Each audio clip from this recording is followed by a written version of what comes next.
আমি সমূহ ৰাইজ আৰু যুৱকসকলক তেখেতক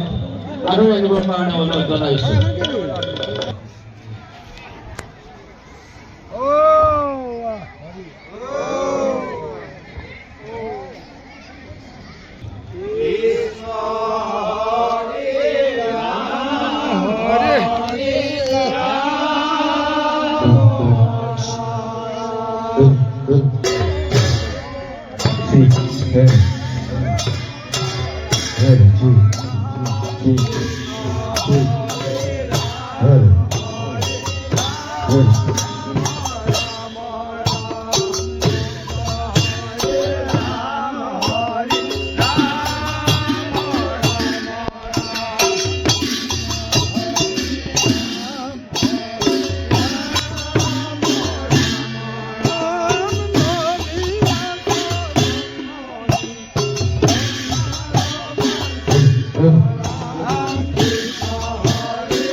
কমিটিৰ পৰা অনুৰোধ জনাইছোঁ।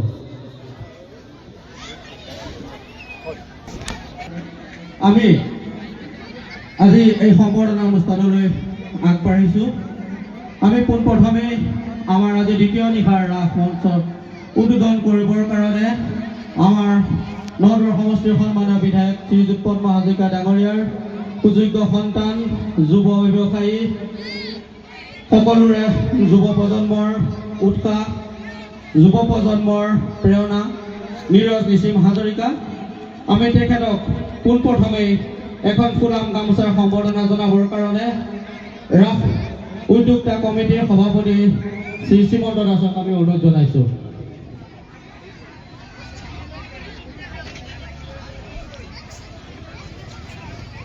এয়া নীৰজ নিসিম হাজৰিকাক এখন ফুলাম গামোচাৰ সম্বৰ্ধনা জনাইছে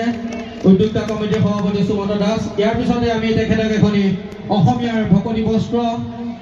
এখনি চেলেঙেৰে সম্বৰ্ধনা জনাবৰ কাৰণে উদ্যোক্তা কমিটিৰ সম্পাদক ৰাকেশ দাস ডাঙৰীয়াক অনুৰোধ জনাইছোঁ।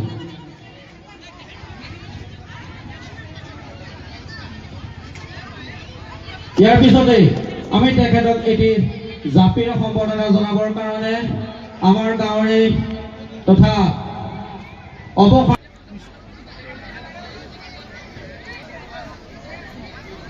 আমি তেখেতলৈ এখন অভিনন্দন পত্ৰ তৈয়াৰ কৰিছোঁ কমিটিৰ ফালৰ পৰা আৰু সদৌ পৌচা গাঁৱৰ ৰাইজৰ ফালৰ পৰা আমি তেখেতক এই সম্বৰ্ধনা অভিনন্দন পত্ৰখন তেখেতক প্ৰেৰণ কৰাৰ আগমুহূৰ্তত আমি নীৰজ নিসিম হাজৰিকাৰ লগতে সদৌ পৌচা গাঁৱৰ ৰাইজ আৰু আই মাটিৰ জ্ঞাতাৰ্থে আমি এই অভিনন্দন পত্ৰখন পোনপ্ৰথমে পাঠ কৰি দিব বিচাৰিছোঁ আৰু পাঠ কৰি দিয়াৰ পিছত এই সমূহ ভক্তপ্ৰাণ ৰাইজক এই অভিনন্দন পত্ৰখন তেখেতৰ হাতত অৰ্পণ কৰাম। সেয়েহে আমি এই অভিনন্দন পত্ৰখন পাঠ কৰি দিব লৈ ওলাইছোঁ। শ্ৰীকৃষ্ণাই নম সদৌ পৌচা গাঁৱৰ ৰাইজ পৌচা গাঁৱৰ সাৰ্বজনীন ৰাস মহোৎসৱ স্থান কৌচগাঁও খেলপথাৰ চতিয়া দিনাংক 19-20 আঘোণ 6 আৰু 7 ডিচেম্বৰ 2025 অভিনন্দন পত্ৰ মাননীয় শ্ৰীযুত নীৰজ নিসিম হাজৰিকাদেৱ যুৱ উদ্যোগী সমাজ সংগঠক শ্ৰদ্ধাভাজন একো জয় জয়তে আপোনালৈ আমাৰ সশ্ৰদ্ধ প্ৰণিপাত নিবেদন কৰিছোঁ আজি এই পবিত্ৰ ৰাস মহোৎসৱস্থলীত আপোনাক এনেদৰে আমাৰ মাজত পাই আমি অতিকৈ আনন্দিত আৰু গৌৰৱবোধ কৰিছোঁ এগৰাকী স্বাভিমানী অসমীয়া হিচাপে চতিয়াত জন্মগ্ৰহণ কৰি শৈশৱ কৈশোৰ আৰু যৌৱনৰ দুৱাৰদলিত ভৰি দি আপুনি নিজৰ দক্ষতা আৰু পাৰদৰ্শিতাৰ নিৰলস কৰ্মৰ জৰিয়তে যি পৰিচয় দিছে সেয়া সঁচা অৰ্থত অতিকৈ প্ৰশংসনীয় আপোনাৰ কৰ্মৰে আপুনি যি ব্যক্তিত্ব গঢ় দিছে সেয়া আমাৰ বাবে অনুপ্ৰেৰণাৰ উৎস সমাজৰ উন্নতিৰ হকে যুৱ সমাজক আপুনি যিদৰে একত্ৰিত কৰিবৰ বাবে নিজকে উৎসৰ্গা কৰিছে তাৰ বাবে আমি আপোনাৰ ওচৰত ধন্য আপোনাৰ কৰ্মদক্ষতাই আজি যুৱ প্ৰজন্মক কৰ্মমুখী হোৱাৰ পথত আগ্ৰহী কৰি তুলিছে এয়া প্ৰকৃতাৰ্থতেই আমাৰ সমাজখনৰ বাবে এক শুভবাৰ্তা বৰ্তমানৰ শিক্ষিত যুৱক প্ৰজন্মক কৰ্ম সংস্কৃতিৰ মাজেৰে নিজকে প্ৰতিষ্ঠা কৰাৰ সেন্দুৰীয়া আলি আপুনি গঢ়ি তুলিছে দেশৰ ধৰণী স্বৰূপ এই যুৱ শক্তিক একত্ৰিত কৰি কৰ্মমুখী কৰাৰ আপোনাৰ যি প্ৰয়াস দায়িত্ব আৰু কৰ্তব্য বুলি নিজকে উৎসৰ্গা কৰিছে তাৰ বাবে আমি আপোনাৰ ওচৰত চিৰকৃতজ্ঞ শেষত আপোনাৰ কৰ্মময় আৰু স্থিতপ্ৰজ্ঞ এই সাধনা অনাগত দিনত সুন্দৰৰ সেন্দুৰীয়া আলিয়েদি অগ্ৰসৰ হওক পৰমেশ্বৰে আপোনাক সুস্বাস্থ্য সুন্দৰ মন আৰু দীৰ্ঘায়ু প্ৰদান কৰক তাৰ কামনাৰে সেৱাৰে সুমন্ত দাস সভাপতি ৰাকেশ দাস সম্পাদক ৰাস উদযাপন সমিতি কৌচগাঁও চতিয়া আমি নীৰজ নিসিম হাজৰিকা আৰু সৰু গাঁৱৰ ৰাইজৰ ইয়াৰ তাতে আমি অভিনন্দন পত্ৰখন পাঠ কৰিছোঁ আৰু এই অভিনন্দন পত্ৰখন আমি আমাৰ গাঁৱৰ ৰাইজৰ হতুৱাই তেখেতক অৰ্পণ কৰিব বিচাৰিছোঁ সেয়েহে ভক্তপাল ৰাইজক আহি আমাৰ নীৰজ নিসিম হাজৰিকাক এই অভিনন্দন পত্ৰখন প্ৰদান কৰিবৰ কাৰণে অনুৰোধ জনাইছোঁ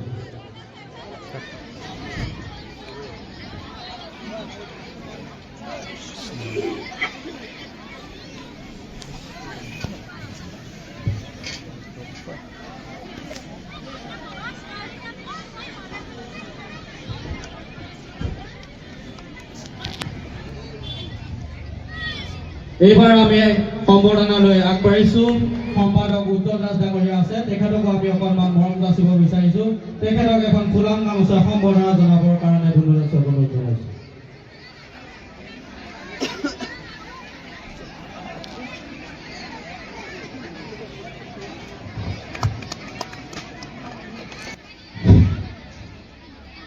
সৰু কহুচুৱা গাঁও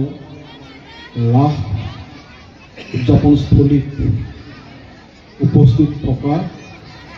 আমাৰ আটাইৰে শ্ৰদ্ধাৰ স্বৰূপ ৰঞ্জিত দাস ডাঙৰীয়া এই অঞ্চলৰ কৃতি শিক্ষক আমাৰ সকলোৰে শ্ৰদ্ধাৰ কমলা দাস ডাঙৰীয়া সম্বন্ধিত আমাৰ অঞ্চলৰ গৌৰৱ বিশ্ব দৰবাৰত জিলিকি উঠা ভাস্কৰ্য মঞ্জিত ডাঙৰীয়া আৰু অতিকৈ শ্ৰদ্ধাৰ বয়োজ্যেষ্ঠ লোকসকল ভকত বৈষ্ণৱ যুৱক যুৱতী আই মাতৃ সদৌতিলৈকে মই পোনপ্ৰথমতে ভক্তি ভৰা প্ৰণিপাত জ্ঞাপন কৰিছোঁ আজি আমি ক'বই লাগিব যে দ্বিতীয় বৈকুণ্ঠপুৰীলৈ পৰিণত হৈছে আমাৰ কহুচুৱা গাঁৱৰ এই খেলপথাৰখন ইয়াত আহি থাকোঁতে মই এই অঞ্চলৰ যুৱক হিচাপে